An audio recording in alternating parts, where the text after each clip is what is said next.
आषाढी एकादशीच्या दिवशी काही गोष्टी चुकूनही आपल्या हातून घडू देऊ नका।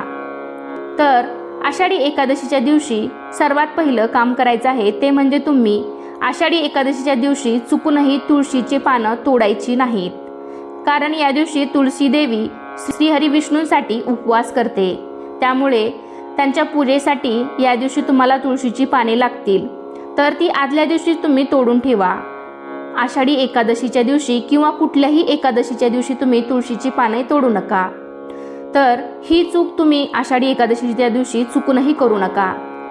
तसेच यानंतरची चूक आपल्या हातून घडू नये ते म्हणजेच एकादशीच्या दिवशी तुळशीच्या रोपाला, म्हणजे आपण आपल्या अंगणामध्ये तुळस असते तर तुळशीच्या झाडाला चुकूनही पाणी घालू नका, कारण असे मानले जाते की एकादशीच्या दिवशी तुळशी माता भगवान विष्णूसाठी निर्जल व्रत करते।